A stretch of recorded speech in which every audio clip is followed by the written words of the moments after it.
Assalamualaikum warahmatullahi wabarakatuh. Salam sejahtera bagi kita semua. Pada kesempatan kali ini, kami dari kelompok 4, kelas B, Gizi Angkatan tahun 2021 akan mempresentasikan tugas IoT mengenai resume conference NVIDIA dengan judul Introduction Automated AI Platform, How to Accelerate Smart Medical and Smart Machinery Application.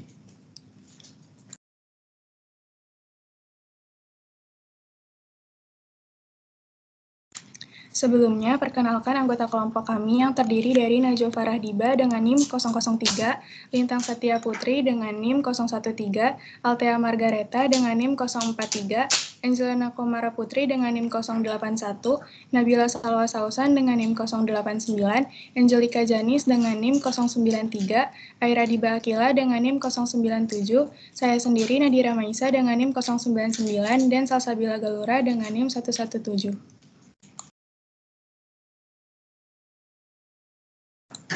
Pengertian AI dan ML. AI atau Artificial Intelligence merupakan pengembangan suatu sistem untuk meniru manusia sehingga sistem dapat merespon dan melakukan sesuatu. Sedangkan ML atau Machine Learning merupakan bagian yang membantu algoritma sistem agar dapat bekerja secara otomatis.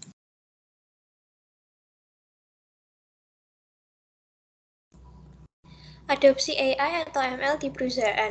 Sekitar 41% perusahaan membutuhkan waktu lebih dari 1 bulan untuk menerapkan model ML ke dalam produksi. 18% diantaranya membutuhkan waktu lebih dari 3 bulan, sedangkan 23% sisanya membutuhkan waktu 1-3 bulan menyebarkan model.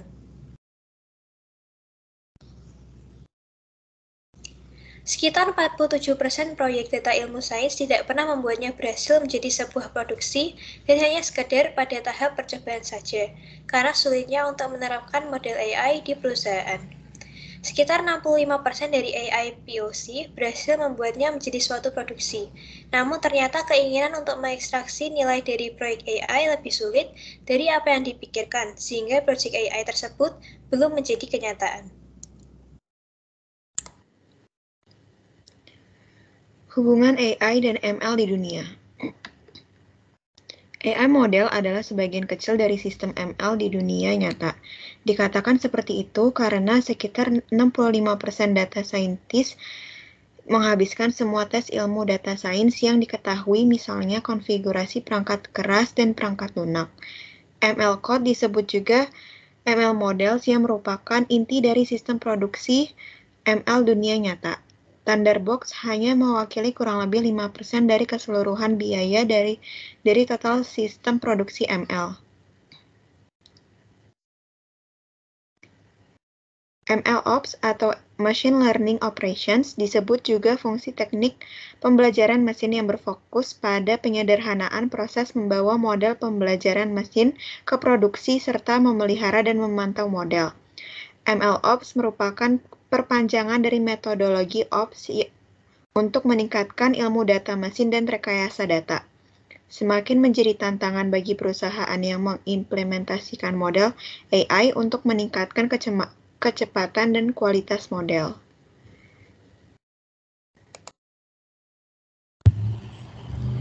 Prinsip pemrosesan mesin pada MLOps. Pertama, faktor eksperimen dan pengembangan model meliputi perencanaan, pembuatan, pemverifikasian, dan pengemasan. Yang kedua, faktor penyebaran model ke dalam produksi meliputi perilisan, penkonfigurasian, dan monitor. Yang ketiga, faktor jaminan kualitas. D-Flow dalam medis. AI D-Flow adalah kinerja otomatis dari AI. D-Flow dapat mempercepat medis pintar dan mesin pintar. AutoML hanya membutuhkan 3 langkah untuk mengaktifkan AI D-Flow, yaitu pengembangan dan pelatihan model, manajemen dan penerapan model. Yang ketiga, monitor dan peningkatan kualitas model.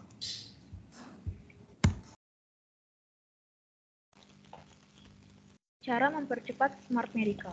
Banyak dokter yang memiliki misi bahwa jika ada platform AI, otomatis dapat membantu mempercepat pengembangan smart medical. Berikut adalah cara mempercepat smart medical. Yang pertama, menggunakan pembelajaran mesin otomatis untuk mendapatkan model dasar dengan cepat. Yang kedua, membutuhkan interpretasi kemampuan model. Yang ketiga, perlu mematuhi regulasi medis dan kelincahan data, serta platform dapat dibangun di tempat. Dan yang terakhir, model dapat dienkripsi untuk memastikan kelincahan dan dapat dengan cepat digunakan untuk lingkungan smart medical yang berbeda.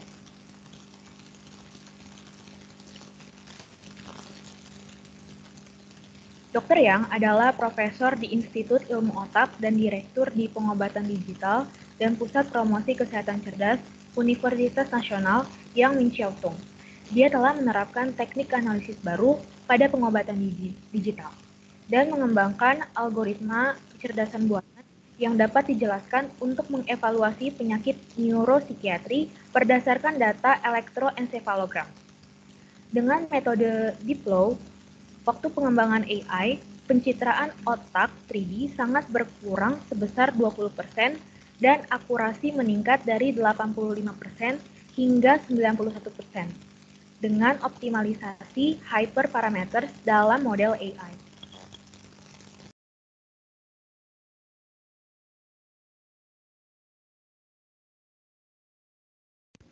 Beberapa penjelasan oleh Dr. Yang. Berbagai macam informasi diterima setiap harinya. Informasi tersebut berasal dari pemeriksaan fisik atau perangkat-perangkat medis yang berfungsi untuk mencatat informasi fisiologis seperti X-ray, computerized tomography atau CT scan, magnetic resonance imaging atau MRI scan, dan lain-lain. Digital Medicine Center Nasional Yang Min Chiao Tung University memiliki pusat riset dan pengembangan AI. Riset dan pengembangan ini terdiri dalam berbagai gambaran analisis AI.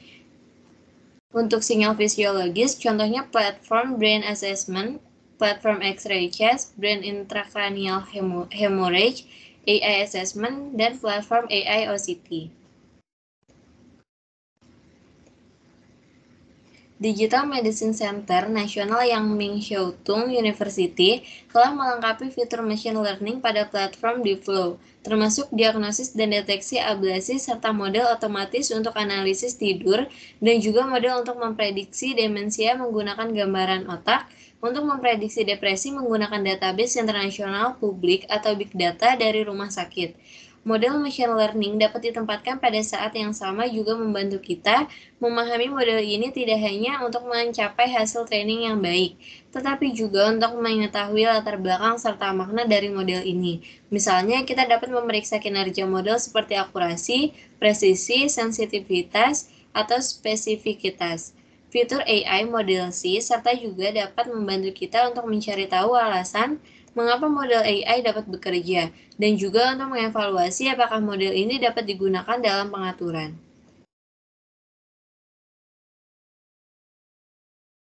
Titik menyakitkan dari manufaktur tradisional Taiwan. Titik menyakitkannya antara lain, takut akan hal yang tidak diketahui seperti tidak tahu kapan mesin akan berhenti, tidak tahu apa yang menyebabkan kesalahan mesin, tidak tahu kapan insinyur senior akan pensiun, tidak tahu bagaimana cara melakukan industri 4.0. Beberapa hal yang menjadi titik menyakitkan dari manufaktur tradisional di Taiwan. Masalah 1, mesin tidak normal dan tidak dapat diketahui. Bisa terjadi karena perangkat tidak terhubung ke jaringan sehingga sulit untuk mengidentifikasi masalah dengan tepat waktu. Masalah 2, kurangnya kriteria penilaian numerik. Terjadi karena mesin yang terdiri dari banyak parameter yang tidak ditentukan, sangat sulit untuk menemukan masalahnya. Masalah 3, dilihat dari segi pengalaman insinyur senior, dengan penglihatan atau pendengaran pengalaman semacam ini sangat sulit untuk diwariskan. Prognostic Health Management atau PHM adalah kebijakan pemeliharaan yang ditujukan untuk memprediksi terjadinya kegagalan pada komponen dan akibatnya meminimalkan waktu henti yang tidak terduga dari sistem yang kompleks. PHM dirancang untuk menilai dan memantau status kesehatan untuk memprediksi kapan pemeliharaan harus dilakukan. PHM dapat memberikan pemberitahuan peringatan dini sebelum insiden bermasalah terjadi. Dengan demikian, mengurangi penghentian peralatan yang diperiksa. Hal itu menyediakan sarana bagi para insinyur untuk mendeteksi masalah secara dini dengan efektif memantau kesehatan alat produksi.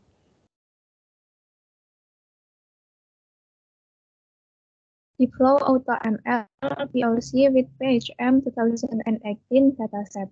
Kita dapat menggunakan fungsi Deepflow AutoML untuk menganalisis himpunan data PHM dalam 3 langkah.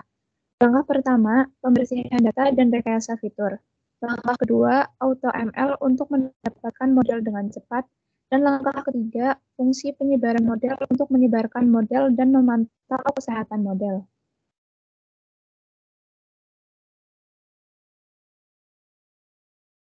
Deepflow one-stop IL platform, AutoML, and MLOps.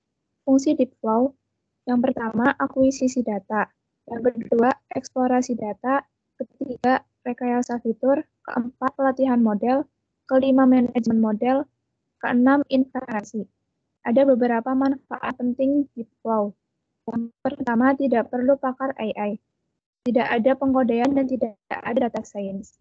Yang kedua, tingkatkan efisiensi. Otomatisasi proses, pembuatan model cepat. Data yang dapat ditafsirkan dan dihubungkan model.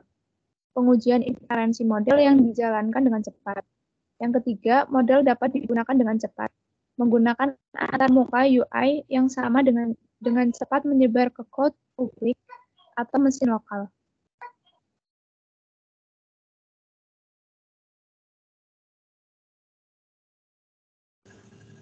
Deepflow memiliki ruang kerja kolaboratif, manajemen sumber daya, dan manajemen model untuk membantu perusahaan mengelola berbagai proyek AI dan sumber daya yang tersedia dan mempersingkat proses adopsi AI. Akhirnya, Deepflow dapat mengintegrasikan kerangka kerja pembelajaran federasi yang populer. Pembelajaran gabungan mengatasi masalah kritis seperti privacy data, keamanan data, dan hak akses data. Dengan fungsi pembelajaran federasi Deepflow yang sama, memungkinkan masing-masing rumah sakit memperoleh manfaat dari data yang lengkap dari beberapa rumah sakit terafiliasi tanpa memusatkan data di satu tempat.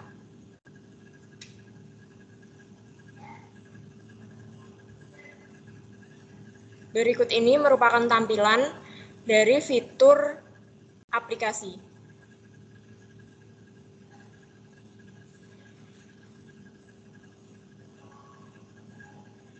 Baik, itu dia presentasi dari kelompok 4. Kurang lebihnya kami mohon maaf. Sekian, terima kasih. Wassalamualaikum warahmatullahi wabarakatuh.